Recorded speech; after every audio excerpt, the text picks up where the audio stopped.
Thanks for having us, Pearson. And yes, Pearson and I have literally grown up together. She sent out this really beautiful invitation. I didn't know who she was. And I got it in the mail. I guess it was for anybody with a small business. And it was like you could come to this insight group. And it was beautifully done. I thought, I'm going. And that's when I first met Pearson and decided, might as well take this journey. It's been a great one. Yeah, and this is the first time that we've ever told our story like this, so we're going to try to not be all over the place, but we'll see how this works. Because that's how we talk. Yes. So we'll try not to lose you, but hopefully there'll be questions, at the end, so you can ask those if we lost you. All right. Well, I have a book that I brought just for me, and I realized this is there's a lot of things in here, but this is some of the questions I answered a long time ago. And I guess it was when Pearson sent the questions out. And it's stuff like, what inspired you to be a nurse? When did the idea of OR nurses take shape? Those kind of things. And I thought, well, this would be a really good thing to have access to while we're talking, because I may forget. But anyway, okay, so I was a nurse graduated in 1978 in Missouri. And then when I came to Memphis, Bryan was, you were 2 months old. And,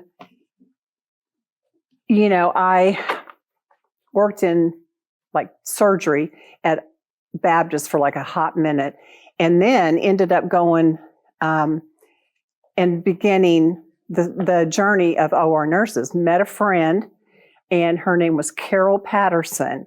She is in this picture right here, the top one to the left.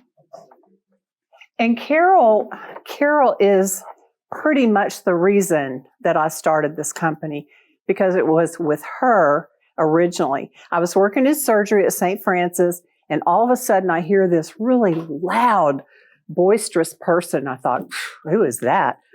And so I found out it was Carol. And anyway, we started talking, and she said, I've got the best idea. We should do a company. I'm thinking, I don't even know you. But, it was like, yes, let's do it. And so we put our heads together, and we put a business together and went out there and worked the shifts ourselves. I worked in surgery, she worked in surgery, and that was the beginning of OR Nurses. 1 year into our business, she was diagnosed with ovarian cancer. And that's what this is. This is when the little small group of employees got together, and we made this for her at the 1 year, just to celebrate what pretty much had been her original idea. And the things on the bottom, those were our very first employers. So Baptist Hospital, Crittenden County, I think it still exists. I'm not sure. Yeah, anyway, several. Delta Medical Center. Those were all of our first clients in that first year. And then I lost Carol a year later. And so then you just start reassessing and going, what do I do now? And I thought, well, I want to do something that she would have felt proud that we did. And so that's how it all started. Ran it out of my house for the first 10 years. And that was before remote, working was a thing. So we kind of invented that. But, sort of. But it was such a fun thing, because this one would be running down the hall in his underwear, or whatever. And so he literally has been part of the company since the very beginning. I guess it was, your turn. Yeah. I don't know the date, but it was, I was 17, and I knew I wanted to be in the company. I enjoyed business, and I thought it was interesting. So, I also thought I was a lot entitled. I thought, things should be handed to me because I was the owner's son.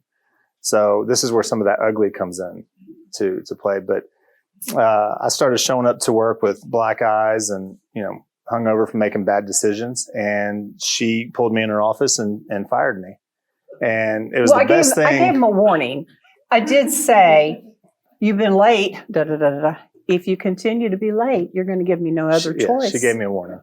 And so I didn't listen to the warning, and I came back late again. So she fired me and said that I could come back only if I would go get another job for a year and prove myself. So you can imagine at the time I was very upset and disappointed, and thought she was just the meanest person ever. And but I went out and I got another job, and it was at Fogelman Management Group, and I ended up winning a couple of awards with them. Came back after the year, showed her the awards, and I said, "Is this enough?" And she said, "Yes, but you got to start from the bottom up." And so I cleaned the office for 7 years while I was doing staffing. I didn't make you do that. And I like to throw that in there. He has a servant's heart, so he was more than willing to jump in and do that. Yeah. So I was doing staffing, local staffing, and meeting with CEOs of hospitals and working out different contracts and different ways to, get ahead of the other agencies that were out there that were trying to take over our company and business. So I did that for a while, taught the Cerner class on the weekends, took call, anything I could do to kind of earn my way up and have the other employees, respect me, because they had lost that respect once I got fired. So then I had to earn that back. And it was a fun run to do that for a long time. And it was, I learned a lot, from both, my mentor, who was not only her, but also one of our scheduling people, Lori Coates at the time. She was the best scheduler in the city, and she was amazing. And nobody since I've been with the company has ever beat her, and they've all tried to beat her head count or her shifts and so then that goes into the next phase, which is when we merged. You're going to tell that? Yeah, you got to tell it. Oh, so. Yeah, that was part of the bad. That was the bad. It was right after I got divorced, and I think it was, you get to that point where you kind of feel like, oh, I need to do something different, and this opportunity came up out of nowhere. From someone who I had met at some of the conferences, that you go to when you have a business, and said, "Oh, we'd like to get together, several of us, and we could all, be companies together, and we could do this and that." And I thought, "Oh, that sounds great," until it didn't. And the three guys that ran it ended up, well, I think we got to prosecute them, didn't we? I'll tell it. So okay. The CFO, CEO, and COO were all stealing money from the company. Yeah. The COO was taking, his partner out to Vegas and taking all these shows and buying furniture for his apartment. Our CFO wasn't paying payroll taxes for the past year. It was a huge, huge mess. And our corporate attorney at the time was advising us to, file bankruptcy. We didn't do that. She said no. We worked too hard to get where we were, so we didn't do that. And we ended up having to pay him in stock so he would work for us for free and get us out of the mess we were in legally, and get some of the stock back from these guys that stole money from us. Which we did. And there was a marketing firm at the time that was also trying to hold our website ransom because they were friends with the CEO. And it was a big mess. So I told her, I said, "Give me a month and I'll have a website built." So we waited a month. I went to YouTubeversity and taught myself how to code, and met a guy from India who's amazing. I'm still connected with him today. And I built a website within a month, and I would send it to him, and he would work on it during the night, and then I'd get there and work on it during the day. And so it was an awesome phone call to make to that company and tell them, "We don't need your website, so see you later." Mm-hmm. My turn. Mm-hmm. Okay. So we survived that, thankfully, by God's grace. And I guess, we still have some of those hanger-oners as shareholders to this day. That's one of the things, you kind of go, is there a way to get rid of these guys? And so some of them have kind of been helpful, but mostly they've been shareholders with their hands out. Because I know you guys all remember right after 2020, there was kind of an uptick at least it was for us in business. After everything shut down, then all the hospitals needed extra people. They need, so they all reached out to us and we sent them tons of nurses and had a huge influx of business. So lots of profit, lots of extra money, which we set up some scholarships like at Baptist and at the university. We set up was the other OR Sims lab. Oh yeah, the OR simulation lab at Methodist, associated with Methodist, and anyway, that was to try to help train, nurses to work in surgery because they just don't know how to do it. There was a kind of a lack of training in their education system. So anyway, where was I? Well, you're trying to get rid of the hanger on nurse. Thank you. Yeah. Okay. Yeah, we've been trying to get rid of them for a while. Some of them are still with Yes. us, but it's okay because we've navigated around that. And anyway, back to 2021 and 22, tons of money. So the shareholders got distributions. They were very happy. We, like I said, set up scholarships. We donated money to those that we really, organizations that we love and support, Church Health, the Baptist Foundation that was that would support the education system. And what was another one? Well, we made the Inc. 5000, which was really fun. So we got to go to that and be a part of that. In And met some really cool Phoenix. people. Yeah. Yeah, And, that was fun. we had a huge profit in 22. That's when we were starting to get courted by other companies that wanted to purchase us. So we were talking to them, three of which were, two were a VC company, one was an agency, and one was a hospital out of California. So they were taking us to dinner and doing all the things and trying to, figure out, how much they wanted to offer. By the end of it, the offers were not feasible. They wanted her to stay on 5 more years and she was ready to retire. And they, did the whole thing where you get some up front, some is performance based. And, we knew post pandemic, we didn't know what that was going to look like. So, but at the time, our board had advised us to distribute, all the money that we made in 22 to all the shareholders. Yeah, because looking back, that probably wasn't a good thing. it wasn't a good idea. But, we did that. And in hindsight, when you're trying to sell, you don't want to leave money in the bank because then that goes with them. So had we sold, it would have been a good move, but we did not. So therefore, we were in a place to where we were trying to, get ourselves, out of a hole that we created for ourselves while the industry was kind of tanking because we didn't realize how hard the hospitals got hit. So with that in mind, we have to deal with vendor management systems that are in these hospitals, and they charge an admin fee. Do you guys know what those are? Vendor managers. So Yeah, go ahead. they're middlemen that only how many years now? I guess 10, 12, 15 years. They have come on the landscape, and what they do is they go between the hospital and the agency providing help, and then they turn around and charge the agency a percentage on every dollar billed, which then cuts into what we can pay our nurses.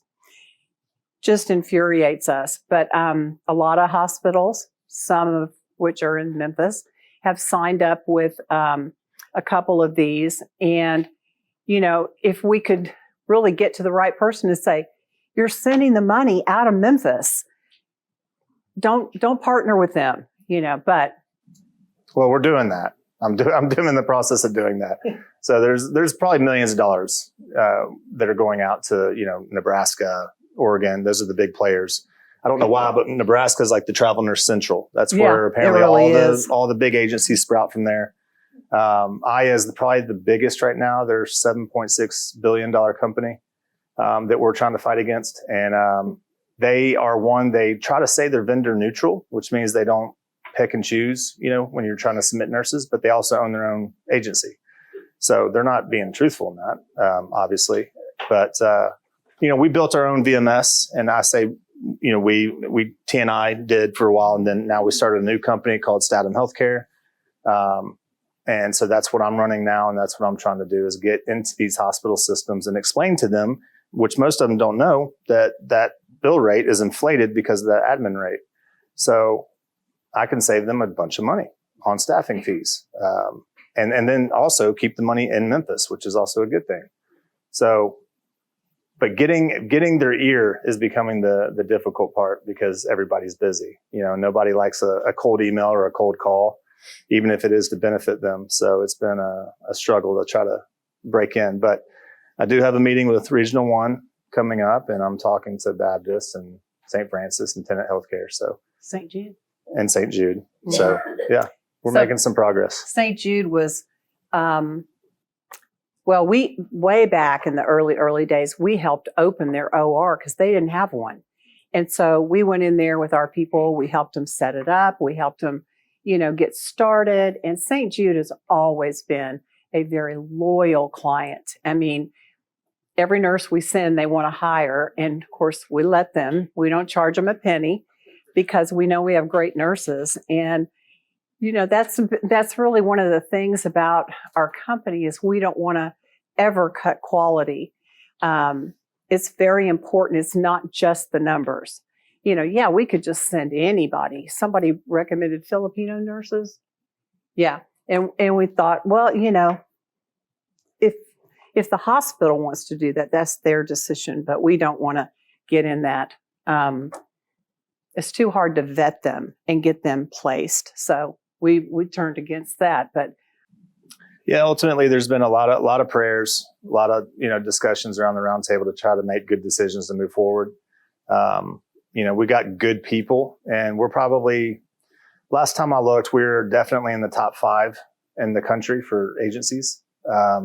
So as far as our ratings go, we're always in the top 5, which I know just irritates these big, competitors that are billion-dollar competitors. But, it's a good brand. It's a good company. And, the whole idea is to have Statum restore the profit margins that we're losing by going through these VMSs. So that's the object of what we're trying to do. And, Bryan says we started, he did this. It was his idea. He built it. He got the people, it's his baby. And so I think looking forward, we're going to be able to really do good things with it. I say again, he will do it on our behalf, which will really benefit the company because, we've told you the good, we've told you the bad, and the ugly is where we're at right now because we're navigating out of it. But our former CFO, who will go unnamed, went for probably a year, did not tell us the truth about the numbers, just would come to meetings and report them. I don't even know where she got the numbers. But anyway, she wasn't stealing. There was none of that, but she might as well have been because by the time we found out, she walked in one day to Bryan's office and I had come by just to see if the executive staff wanted lunch. I'm good at going and picking up lunch. So I walk in, he said, sit down. She just walked in here and said, we may not make payroll. And when you hear that, you're just like, how? Why? And, she had won CFO of the Year award? Yeah, CFO of the Year award because of us promoting, her. So I guess the one thing you probably gathered from this so far is we trust people too much. We just do. We always see the best in them. And it's not a bad thing to see the best in people. But, if they turn around and then you have to deal with their actions that go against your actions. But like Bryan said, we have prayed a lot. And, this company was originally built on that. I have a prayer journal at home and I open it up and I look at the dates and I'm like, whoa, that was going on then. And then you see how, God just got you through it, intervened, whatever the situation, or still working on it. We've learned a lot and we've learned where to place our trust. It's not in people. It's not in other things. But I can say, without a doubt, it has been a huge honor to work with him. And vice versa. Yeah. You guys have any questions? Question. Yeah. When you were talking about, so now you have two sides to your business, correct? Or two separate businesses? They're two separate businesses. Okay, so one is the OR nurse staffing. Well, Travel Nurses Inc., Yeah. new name. Yeah. Yeah. Let me just say this, not to interrupt you, but we had people coming up to us at conferences going, "So you staff nurses in Oregon?" We're like, "No, OR, operating room." And so we decided, Brian's like, "We got to change this name." Well, and John Malmo helped us. He was on our board. He helped us come up with it. Yeah. John He's a good guy. Malmo. Yeah, he helped us come up. And not only is he a barrel of fun, but he was a great, faithful friend of Yes. ours. So it's travel nurses, and then what does the other stand for? The initials that you said? Did I say TNI? So No. it would be Travel Nurses Inc. would be, yeah. And Statum. The Second business, Statum Healthcare. Yes. So and Statum does what? It's the tech company, the software company. Okay, so Yeah. it's kind of how they schedule. Yes. It's how they request for needs and then how they fill the needs. Yes. It's a platform that organizes that. If the hospital were using it, particular hospital, they could put their needs in, Mhm. and then those needs would be fed into Travel Nurses Inc. or whomever. Well, If- another agency. So it gives them Yeah. access to multiple agencies If to we fill needs couldn't fill it. faster. Yeah. And it just centralizes their hiring process. So the credentials, the ratings, if they're looking for someone quickly, we even have an Uber for nurse model that we're almost done with, where they will have access to enter in their own nurses as well as agency nurses. And then it'll tell them who's available, and then they can click on them and notify them and book them that way. So Mhm. a lot of cool stuff. So, you're talking about partnerships and stuff. Besides, who do you mainly partner with? More of the hospitals, the pharmaceutical companies, or the medical device companies? It's mainly hospitals, surgery centers. Surgery centers were some of our first clients. I did the very first shift in 1988 for Memphis Surgery Center. And that was like the first surgery center that Memphis had. And I went in, she needed somebody, and she said, "If you come and help us today, I will always use you." So we're like, yay. Yeah, so we did a big business with the surgery centers as well as the hospitals. And like Bryan said, now it's just kind of, we butt up against these vendor managers while Memphis is sending millions of dollars outside of Memphis through them. And we're just trying to get a listening ear so that they can use ours, which will save them tons of money. And the reason I asked is I did work in the medical device world, and for me, one of the biggest things is one of my old bosses told me that a lot of their products and stuff, when they do a lot of demonstrations, they may have the service, but they don't always have the nurses. Mm-hmm. The reason I'm asking is the big four and most medical device companies are here. Right. Have you guys worked in more partnership, not necessarily clientship, but partnership with them? The idea is that if certain hospitals do favor certain devices and certain brands. Do you guys also look into those, or? We No. haven't, but that's an idea. Mhm. Stryker, Smith and Nephew. Yeah. Yeah, Medtronic. We have a really good friend, David and I met, she and her husband, and she worked with, was it Stryker? She worked with Stryker for the longest time as a, product rep. Yeah. So we heard a little bit about that side of the company. That side of business. But any other questions? Oh my. Okay. Yeah. Can y'all talk a little bit about the good, the bad, and the ugly on the family dynamic, and what working in the business versus at home, and like what your mindset and thought process was, and getting your son on board. You can start. I can add in later. Yeah. Okay. Well, a good part of family business is, you know, you run into people that you can't trust in the long run, or that you can't, you know, count on. But family, you can count on.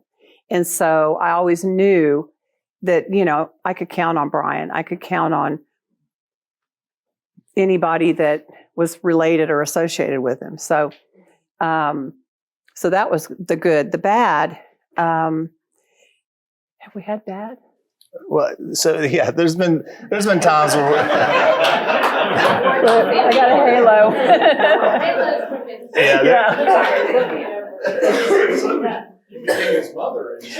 Yes, yes. So that part, see, yeah, what you just said was hard to separate, the mom boss dynamic, and so yes, there were times where we would absolutely butt heads and disagree on something, and I thought that I could just, you know, speak up, say what I wanted because I'm the son, and she let me know real quick that that's not gonna fly. So I wouldn't say it got super ugly, but it got not that he didn't have great ideas. You know, we would just bounce them back and forth till we got to a good solution. I knew how hard to press and when to stop, and she let me know, shut up, you know, like that's enough. So yeah, and sorry. An only child, or I had a brother. He passed away in 2018. Yeah. part of that company? He worked in there occasionally. He did. Yeah. He did. He helped in payroll and he was a more numbers guy. Yeah. Do you shut it off? Is there a time when you say, okay, it's 5 o'clock and we're now going to dinner together and let's talk about Casey's like, no.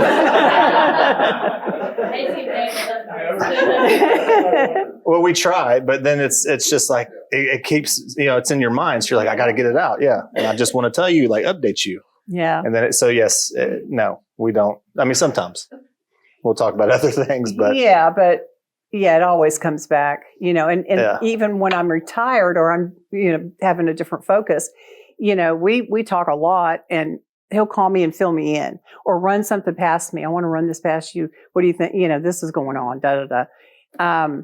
So we do talk a lot. We have an employee. She's been with us 17 years. She's a nurse. She's excellent. She's the new CEO. And she has a son, and her son lives in Oregon, and he would, you know, it's like she would worry about him. And I said, you know, he's a grown man. You know, I was trying to give advice. You said you don't need to talk to him every day. She said, coming from the mother who literally sees her son every day. Yeah. I went, oh, okay. Yeah, that's a good point. But yeah, so the good, the ugly of family business. I don't know that there's a whole lot of ugly. I think it just depends on the respect level and how you treat each other. You know, I've always respected her, and she's always been a mentor to me. So, you know, while I may have good ideas, she's the expert in the field. So I had to remember that and, you know, come to her in a respectful way. And sometimes I did, sometimes I didn't. But, you know, you navigate those things. So it was always, you know, good to run.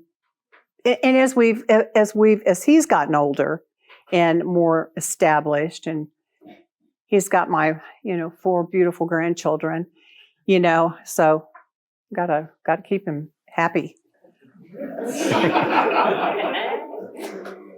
Yeah.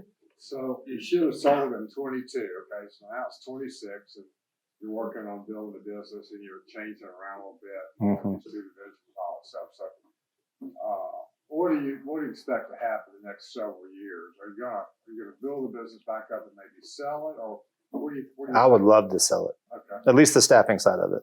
Yes. Yeah. I really enjoy the tech side of it. That's where I thrive. So I wouldn't be interested in selling that side, but yeah, that would be the goal. How many employees do you have? How many people are in your system right now? How many? Nurses, 98 as of today. We've had many, many more. Yes, there were, and 22 is upwards of 600. So, you think you're in the top 5 at 98 yeah, you think you're in the top 5 of the country. Not as far as revenue goes, as far No, as ratings go. Not rate that Yeah. ratings from nurses. So from, we get best, agencies to work for lists and stuff like that. And then this thing about these guys that came in and displaced you a little bit, Mhm. the administrators, they're taking the big fees. What's the status of that? 8 or 10% or something? Yeah. It's 6%, but they're moving up. So their whole idea, it's a genius model because the whole idea is they're slowly increasing that admin rate and squeezing out smaller agencies and cornering the market. Because at some point, you just can't keep paying, an 8 or 10 because that's just taking away your profit margin. Well, it's taking away what you can pay the nurses Right. too. So you can't be competitive. Yeah. So, Those public companies too, big conglomerates and things. well, that's the biggest is still private. Okay. So they're doing quite well. They've gobbled up a bunch of businesses, so that's how they have grown their revenue.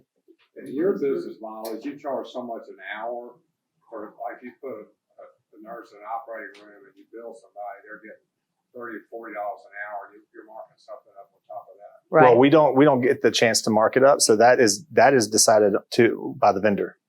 So the vendor management company is the one that decides the bill rate with the hospital, and then we just have to use that bill rate. It didn't used to Yeah. be that way. Yeah. So what is the advantage to the hospitals using it? Are they saying that they're optimizing? It optimizes and it cuts down on all the calls, all the emails from. I mean, there's thousands of agencies in the country, so yeah. So that's where your app comes in, right? Because you're consolidating a lot of that work Right. to a central source. Right. And it's got a lot of AI and automations built into it. So my overhead is very, very little. I don't have to hire. Or are you doing it outside? You have an outside? Actually, the gentleman that built the Society of Entrepreneurs website, Sridhar, with eBiz, built it. He and I are partners, and we built it together. He knows a little bit about it. He does. Yeah. He He does. sure does. Yes.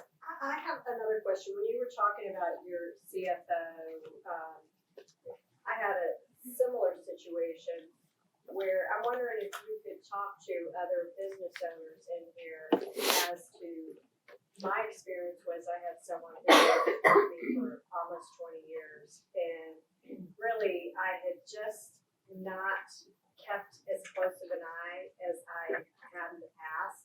And like you said, it was nothing nefarious going on, but maybe some decisions where we should have tightened our belt and didn't. And for me, it's just going through some personal things as well. It was easy to take my eye off the ball during those times. So my question for you is, my person quit, and I loved her so much that I don't think I would have ever made the decision. I don't know that I would have ever confronted her. So, but I knew when she left, it wasn't an, oh my gosh, it was a, because I knew I would dig back down into everything and find out exactly what was going on. Mhm. Is that a similar experience to that? Because I wish I had confronted it when I kind of was like, what's really going on here? Because I'd say, should we really be doing that? Oh yeah, we're fine. And I was like, I don't know that, like, I would have done that. Yeah. So that's like very much the same answers that we were getting. Everything we asked, her, because my focus, like you said, was not really on her because we hired her to do that job. So my focus was Not on me, the VMS. the CFO. Yeah. So my focus was on the VMS. So when I would ask her, can we do this? Can we hire this person? Yeah, we can do that. Okay. Can we sign You up know. for that big, expensive, model, whatever? Yeah. Yeah, yeah. Or she would sign us up for things. Well, she had everything like this. So she, And I felt like I was going to be stepping on toes if I really went in, because when I'd ask stuff, I'd get vague answers, mhm. and I should have done more. Yeah. Should have. It's very similar. Yes. Yeah. So what would y'all say, the lessons learned in that were, or how did you combat it after the fact? Did you put controls in place? Did you change anything? We've done quite a few things. Yes. So first of all, we realized we don't need a CFO. We need just a controller, somebody that's there to control. And then we have we just hired this company that does a lot of the back office stuff so they can close the books and do that sort of thing in payroll. And then we have a couple other people in payroll that have to be there to look at the timesheets from the nurses and then verify the timesheets. And we're wanting to put some automations in place there to kind of take that off, but it's a very meticulous process because not everybody writes very neat. So you have to look at that too. So, but yeah, we're doing quite a few things. Those being the two. Figure out an agent for that. Yes. Somebody was trying to Yes. teach us agents. Yeah, I learned all about that last week.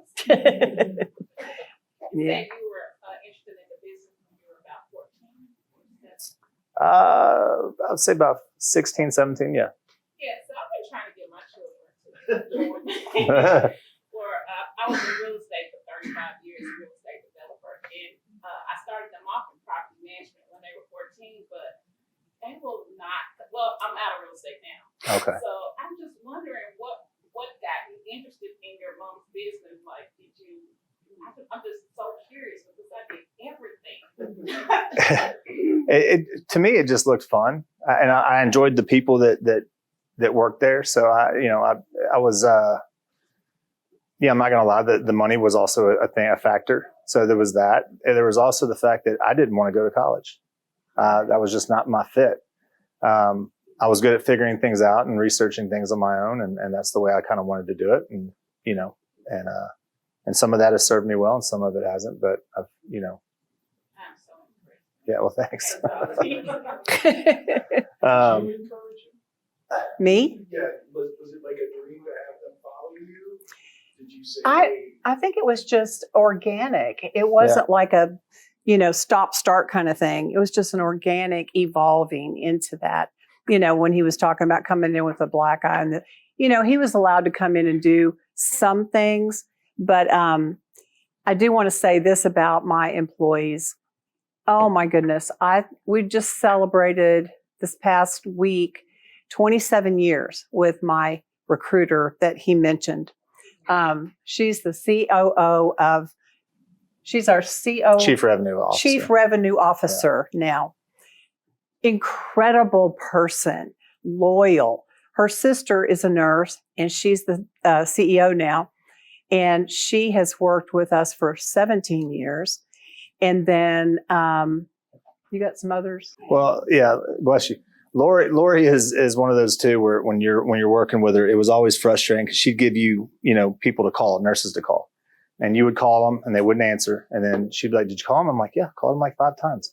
And then she'd call them and they would answer the very first call. And I'm like, and so I don't know if she set me up. I need to ask her that because I'm pretty sure she set me up, but yeah, she's awesome. They probably didn't know who you were calling. They had the ID. Yeah. But 27 years. And she was, like I said, I ran it out of the house for the first 10 years. Then when I got a real office, I hired an office manager, kind of a front gate person. And she just retired after 28 years. Mm-hmm. Yeah, 28 years. So we had a big celebration for her a couple weeks ago. I just want to ask real quick, when you knew that Bryan was going to come on and probably take over for you, what kind of things did you do to help him kind of guide him through that transition process? I mean, is there anything that, I know you said you had him work in all the different positions within, but was there anything that a way that you made sure that he knew the institutional knowledge that you had? He kind of lived it with me, truly. We just shared a lot of that. And, you may have a different perspective of how that came about, but. No, we so as a executive team, we would meet often and go over things. And so I got to have a sneak peek into all those things early on before I took over. So, going back to the finance thing, you pay someone a salary to do the job and you expect them to do the job. And hindsight, and what I'll never do again is not pay attention to that on a daily basis. Because I think as a business owner, you have to know on a daily basis where your money's going and what's coming in, what's going out. And yeah. Once you like really own it, it's empowering the good, whether it's good or bad. Mm-hmm. Yes. But it gives you a roadmap on what you need to do next and not surprise you like ours did. So, but we got good people in place and we got a good plan in place. And so, we're trucking along. Isn't that also a part of it is that you a tendency to not, like you said, want to insult somebody, or I don't want to step on your toes. Or micromanage. Yeah. But ultimately, when it's all said and done, when it fails, no matter who else was, it's, It's on you. us, Yeah. right? Yep. I mean, and so is that maybe something else too that you look at? Because you both seem very, very nice. So I'm like, it's tough. Yeah. Now I don't care if it hurts their feelings. I'm gonna dive in but I'm not gonna micromanage. I would just dive in and do it like a team effort type thing. Like, hey, I'm wanting to make these decisions, so I have to know this. What I will say about him is his daughter asked me, and she said the first name of this person, which I won't, but she said, Nana, have you forgiven so-and-so? I said, no, I haven't. I just honestly answered her. He said, yeah, I've already forgiven her. Because that's his heart. He's got that kind of heart. I'm like, no, I'm not forgiving her. She's put us in this position and it was so not right. So yeah, we're probably too nice, I think, sometimes. Well, yes, maybe. But it also has benefited us too, because here recently she has come back for free to help us out with some things financially, especially with, closing the books and doing those types of things. So, there's something to be said about it, but. Meaning the former CFO. Yes. Yeah. If it's not you, will you assign somebody to be kind of your no person? And you're, like, we have three of us, my daughter and myself and I can't say anything negative to anybody because I always look at it as my wife who scares me to death. But our son is the head. My son's the head. I mean, he is, and I mean that in a positive way. Mm-hmm. He's always comes to the table prepared, and he's always got facts and figures and all that stuff. He also very quickly says no, whether it's me or a vendor or. And so I wonder if you have somebody that is in that role. Who's your no person? I have a no person in my new company. Yes. Yeah. I think Christina would say that she has one now. We hired a new finance person that she's working as a 1099, but she's very, very comfortable saying no. And so she's helping us out in doing that. Yeah, it is. Yeah, it is huge because we didn't get no. And, like I said, I retired and I was over there just, enjoying grandkids and stuff. And next thing I know, we need to talk. We've got some bad things going on. So the ugly. Yeah. How are your nurses vetted, and how has that changed? The nurses, the level of professionalism for some, not all, has changed a little bit. So it's very difficult now to recruit than it used to be. And what I mean by that is we'll recruit a nurse, we'll credential them, go through the whole process, send them their tests and all that stuff. They'll get all the way up to the day of showing up for the job and just ghost us.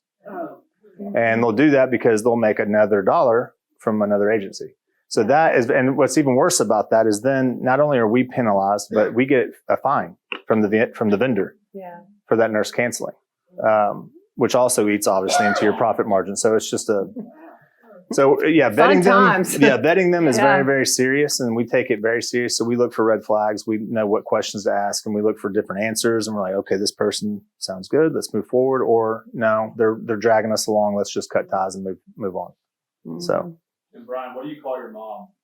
Mom. He does. I tell the other employees, I'm like, I'm going to call her mom. I hope that you're okay with that. But it just feels weird to call her Denise. So, yeah. It is 1 o'clock, and I try to be over by 1 o'clock. So does anybody else have one more question that they just can't go without? All right. Well, I know that Denise and Bryan will be here after to answer any questions. Thank you so much. Thank you, guys. Thank you. I appreciate your honest feedback.